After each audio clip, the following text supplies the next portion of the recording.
Welcome to the Conditional Release Program, a podcast that delves into the netherworld of cults, crims, and con artists. We don't like these people and it shows. We believe the best way to expose them is to hold them up to a harsh light, point our index fingers in their general direction, and mock them mercilessly. Take them down a peg or two until they cease to exist in any other form than the shit on our shoes. So we are kicking off the news this week with an update on how our most loved series of lawsuits is going. The Dominion and Smartmatic billion-dollar grifter shifter.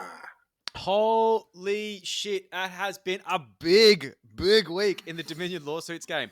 After Rudy Giuliani got served for a $1.3 billion lawsuit by Dominion Voting Systems, Sidney Powell knew her days of financial liquidity were numbered. So, naturally, she went on the lam. And Dominion finally caught up with her after employing a private investigator, or possibly several, to pursue her across state lines, which is apparently a big deal, and served her the dreaded subpoena. Now, Powell is pleading for more time to respond to the complaint, which I think she's going to need. I think she needs as much time as she can get so she can enjoy the comforts of hot water and shelter. But in a move that boggles the mind, and I guarantee you, Joel and I are both deeply boggled, Powell has asked the famous QAnon lawyer, Lynn Wood, to represent her. And just like a cheerleader asking the quarterback to the prom, he said yes! Now, I'm not a lawyer, but I do find it peculiar that Lynn Wood will be representing Powell when it's only a matter of time before his subpoena is in his hot little hands. How this works, I don't know, but we are looking at one of the most incredible clown shows in litigation history, and Joel and I are looking at it like it's a train wreck in slow motion. We can't look, but we dare not turn away. Yes, we dare not. And in soon-to-be-ruined people's news, Mike Lindell, who we covered a bit last week, fresh on the heels of his new shit show, Absolute Proof, has been described by a Dominion spokesperson as begging to be sued. According to Dominion, they knew he was planning to release Absolute Proof. And told him it probably wasn't a good idea. But Lindell, who I'm starting to think is actually completely pilled and believes his own bullshit, released the film regardless. And as it turned out, actually paid for it to be broadcast on OANN as an ad. I feel this is like a loophole, though. Like, OAN running it as an ad with this huge statement at the start, basically saying this is not their views, making some distance from it. I don't know if the Pete Evans podcast offense of these are not my views is really going to work for them. And they might find themselves also begging to be sued in the not too distant future. Now, I personally hope Lindell sells a few pillows in the coming weeks to pay down the inevitable judgment against him. Maybe he can start selling Absolute Proof merchandise, because I would absolutely buy some of that. Yeah. And in the wake of Absolute Proof, which was essentially meant to make Dominion's lawsuits a joke and wake up the entire world to the electoral fraud. Spoiler alert, it hasn't. Another news outlet, albeit a shitty small one, has issued a grovelling apology to Dominion for making shit up about their voting machines. Online magazine American Thinker posted a statement throwing 4 of their journos under the bus and blaming discredited sources for peddling the bullshit lie that the election was stolen, yada, yada, yada. Apparently, this is in response to a cease and desist letter Dominion sent them, which must have ruffled a few feathers in the editorial office. Yes. See, Dominion sent the same letter to Melissa Carone, and you may remember her response was to tell Dominion that they can't tell her what to do, and then she announced to run for Congress, and then went on to star in Absolute Proof. And as they would say, beg to be sued. Now, while this was a very wise move on their part to deliver this groveling apology, Dominion are playing their cards slowly and said to lawandcrime.com, which is like an online sort of law or legal blog, that their immediate focus was on Sidney Powell, and moving forward, they will be looking at others, which is just such a blanket statement to just instill so much fear. So a lot of people out there should be sleeping very badly for some time yet, but they should take some solace in the fact that it might be a few weeks before their lives are completely ruined. Yes, might take a little while. And finally, in a twist of ridiculous fate, we stumbled upon a fact-checking page that genuinely should never have been built. Apparently, Reuters felt that they needed to disprove the rumour that the Myanmar elections that were held recently as a prelude to a military coup used Dominion voting machines, essentially in a very Trumpian fashion, but executed far better. The military claimed that the election was fraudulent and took over the joint. Yes, you see, military coups are as Myanmar as Mohinga, which is apparently a national dish that I googled. It's like a super fish or some shit. But the claims of electoral fraud had a real red, white, and blue tint to it. Very Trumpy, very, Rudy Giuliani. So basically, QAnon dipshits on Telegram and other places where racists hang out decided to just randomly claim that Myanmar used Dominion machines to rig the election. And why? I genuinely don't know. I think it's very funny, but I mean, they're bored. It's slow news day. Like, there's been no fucking Q drops. Yes. And on Sunday morning, Australians woke up to find out the great orange one, was predictably acquitted in the Senate, which voted 57 to 43 to convict, 10 short of the 2/3 majority to see the convictions realised. Yeah. See, what was the point of that? Like, the Democrats moved to impeach, but it was a foregone conclusion. Yes, well, firstly, they were able to impeach Trump twice, the first president to have faced the wrath of the House twice. And the second and most compelling reason to attempt the conviction, which they knew would never come to pass, is split two ways. The Democrats wanted to prosecute the powerful case that Trump had conspired to create the assault on the Capitol building, not just in the Senate, but to the American people who watched proceedings in record numbers. Most thinking Americans came away now knowing who Trump is and what he did. The other reason is to continue to keep the pressure on the GOP and pull away at the schism inside the party, turning it into an old-fashioned split. This hasn't happened yet, but it is on the cards. And Trump is gone as a political operative, and he ain't coming back. That's one thing we know from these proceedings. And that was the Dems' ambition, and in a non-procedural way, it has worked. Yeah, I'd say a lot more people are a lot more aware of what a giant fuckwit their president was. Anyway, in other news, the state of Victoria has commenced a 5-day stage 4 lockdown after a cluster emerged from a quarantine hotel in Melbourne. Poor buggers. It is clear the DHHS in Victoria has fucked up again, but there's plenty of blame to go around. Hotels are not effective quarantine centres, and quarantine is the responsibility of the federal government, who have done nothing about it.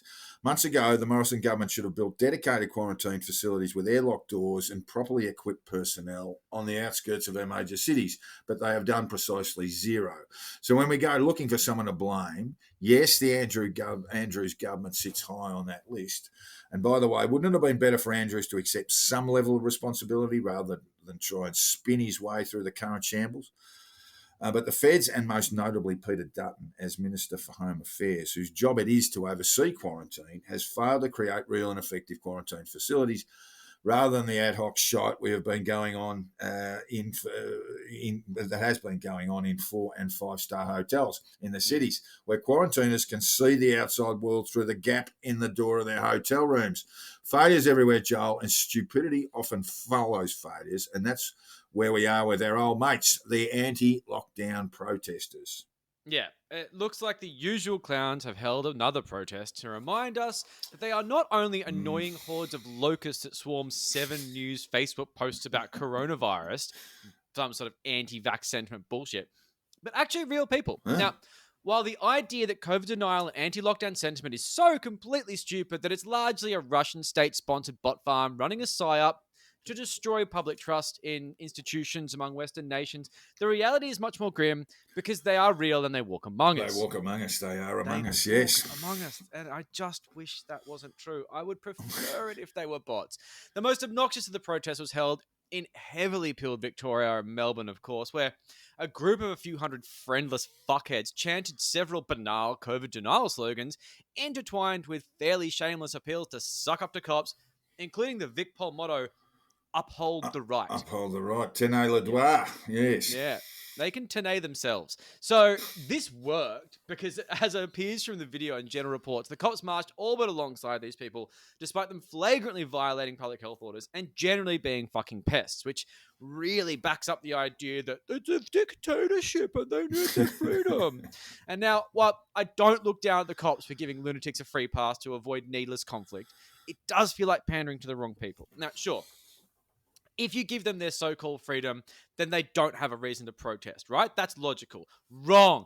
These people are irrational assholes with the intellect of children after a red cordial binge. These people want freedom, and when they get it, they will continue wanting freedom because they actually don't understand the concept of freedom. And what they are is a bunch of petulant children who joined a dough-brained cult that demands they be as noisy and irritating as possible as often as they can. Now, anti-lockdowners are genuinely the shittest people in the country right now, and they are getting more and more despised as time goes on, and good. People are waking up to their bullshit, and they are absolutely just grimacing at these cunts.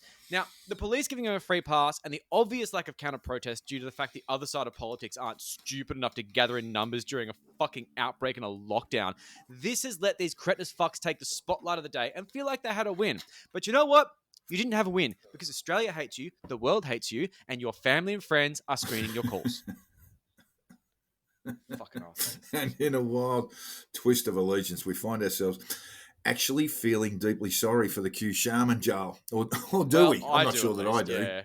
Yeah, I do. See, poor old Jacob Chansley, the star of the Capitol Hill riot, has been charged with offences and is looking at up to 28 years in jail. Now, the reaction to this is heavily mixed. I mean, at worst, he's an idiot who went too far. He wasn't violent. He wasn't really inciting people. Well, not much, at least. What he did was stupid. But 28 years is murder territory, and it feels like a bit much. Well, actually, since he's been locked up, Joel, he's been nothing but a nuisance. And I think this is what often happens when you're a bit of a nuisance to law enforcement. It's what the Victorian police force call a hamburger with a lot. That's what he's been charged with. So 28 years may not be his ultimate sentence, but they're making him know that they're pretty serious about getting him. Anyway, they're making an example of it. I do have to wonder how the bearskin suit and the horns are going to fit him in 28 years. Yes, he might gain a few pounds or lose, who knows. Yeah. But hopefully his lovely mum... Love you, Mum! Mum has paid for some decent lawyers to get him out of trouble, because the fact that she scored him organic food in jail sounds like she's got some pretty good legal representation. But 28 fucking years? Man, that is a long time. Like, he must be absolutely shitting himself. And I would say feeling very betrayed and just swimming in regret. Like, he's sitting in a dark, shitty cell, knowing that all his mates threw him under the bus as Antifa. Lynn Wood, his hero, oh, you're Antifa. Mr. Wood, I am not Antifa. I am Digital Soldier. And then he's just this worldwide joke. And like, all this effort and all this ridiculous weird activism has just wound him having no mates and possibly spending 28 years in a federal prison. I never thought I'd say it, but I'm on Team Jake here. I'm all for the Q Shaman. Give him a year, maybe two. That still sucks. But not 28. 28's overkill. I think 20 on the roof 20? Would be about right for me. Just give him 20 years, man. And isn't he going to disappear from the world view very quickly once that sentence is down? And that organic, when that organic food is getting delivered, you can forget about that. That won't be happening either. No. And Joel, finally, we have seen the Murray River chapter of the Proud Boys, the Proud Boys of Albury-wodonga, turn out and start badgering anyone who might think they're a bunch of brain-dead Nazi shit-eels. Which they are. But this is a bit of a doozy, this one. Tom Tanucky's been all over this like a rash. Andy Fleming, a.k.a. Slack Bastard as well, because this is their game. And it's almost nice to see the fascists back to watch them being mercilessly mocked in public, because I just really do. I do enjoy this. Tom's article on Independent Australia is really funny. I really enjoyed it. So essentially, there's a group of thuggish halfwits in Albury-wodonga who fly under the banner of the Proud Boys. And we know this because they fucking love wearing Proud Boys merch. Like, they are absolutely keeping the local t-shirt printers in business. Not only that, but like different shirts. Like, they've got like a whole bunch of different ranges. It's almost impressive. But the star of the show here is a bloke named Jared Searby. Now, look him up if you want a good laugh, because he looks exactly what you're imagining. What that picture in your head? That's him. His face tattoos are classy as fuck. Now, this genius who runs an MMA gym called the Hard Knocks Combat, which I'm guessing he named after his alma mater, the School of Hard Knocks, has decided to reproduce the ending of the Jay and Silent Bob movie and hunt down all the people that have said nasty things about them on the internet and threaten them with violence. And yeah, if you haven't seen Jay and Silent Bob Strike Back, do it immediately. Cut this. Go and watch it. Well, Searby had a few thugs record themselves going to a Lexus dealership to find someone they considered to be Antifa. There's literally no basis for this, and essentially they told the staff there that a young bloke who works in IT at the place had been doxing their businesses and being generally threatening. Searby promises to come back with more and more people who will protest out the front unless the guy is fired, for a comment the young bloke made on Facebook. Yeah, the high crime of commentary on Facebook. So they printed out a screenshot. This is kind of funny in the video. They printed out a screenshot of a Facebook thread which had about 3 comments on it, but it was blown up into an A4 piece of paper. It just screams, "I don't know how to use a computer." But basically, it was this Jack character saying, this young bloke saying about the Proud Boys that they don't send their best, and that's it. That's all there is. That was all they said. So that was all this fucking young bloke said, yeah. And this Searby flog talks about cancel culture, but then on video tried to have someone fired for saying a mean thing about him online. That is what cancel culture is. Someone says something on the internet and then a whole bunch of complete fuck-ups try and get them fired from their real life job. That is what just... Like, it's basically like Pete Evans being a fucking advocate for free speech and then deleting comments on his Instagram.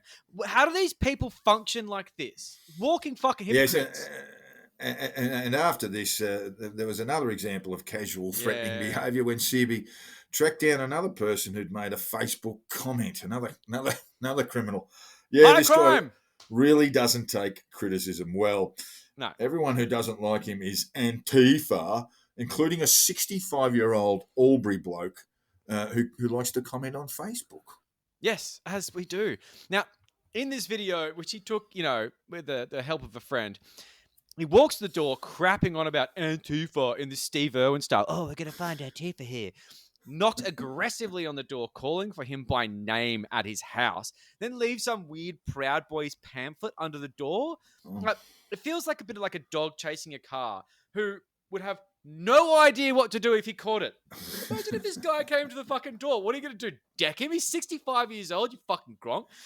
To my knowledge, no charges have been laid regarding this behavior, but I can't imagine these videos are going to do him any fucking favors if he winds up in front of a magistrate.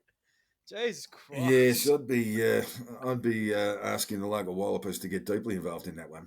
But when it comes to the deluded and demented, we've still got the worst gamblers in the world, Joel, the Betfair Trump punters. How are they getting on? Any money back yet? Has force majeure been called? Well, the Betfair punters are moving in and out of the acceptance phase. It's a very sort of, it's a tumultuous time. So while they're still believing various conspiracy theories regarding Trump being still in office or to be, sort of rightfully elected in March and Biden's presidency, defunct corporation, all that sort of stuff. Listen to the last episode if you need more on that. It has become all about what a judge would decide in a court case and what to do if the entire thing goes tits up, which is looking more and more likely as time goes on. So tons of people are freaking out. A few of them are trying to make their money back on crypto, which at this point might actually bloody work. I mean, fucking crypto. They might get some. They're bound to get some back that way. Yes. If they don't get completely stooged by a bubble. Anyway, we haven't covered Bitcoin for a good reason. It's insufferable nonsense.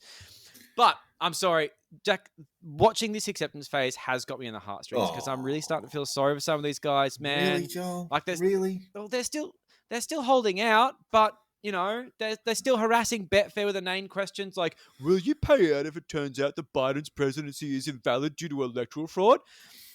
They've still got some spirit, but you know what?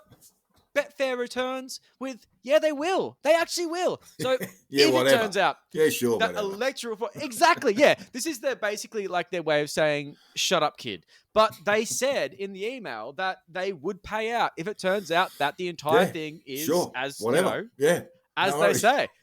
Which is a pretty easy response. So that's just galvanized them, and now they're convinced they're going to be millionaires again. But then the hope very, very quickly falls away.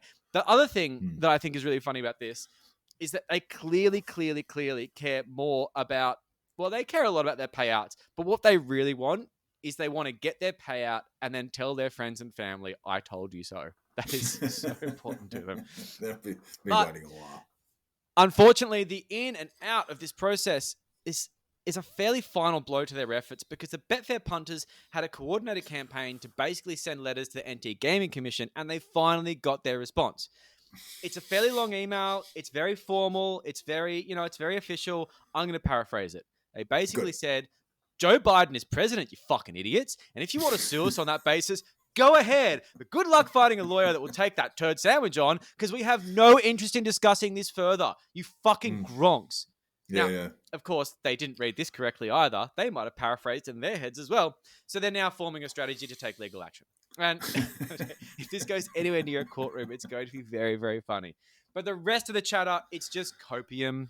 They're just posting shit smug memes of Trump saying he's in control and all the usual conspiratorial blah, blah, blah, peppered with badly baked Q drops and anti vax nonsense and desperate attempts to frame Trump as some sort of genius political operative, as opposed to the boorish used car salesman that he is. Now, America got sold a lemon in the form of a burnt orange DeLorean, and they just can't accept the fact this really cool looking car that sounds really sweet is not a time machine, but actually a piece of shit that never starts. Bless their soon-to-be broke, foolish hearts. God, I do feel for them. Yes.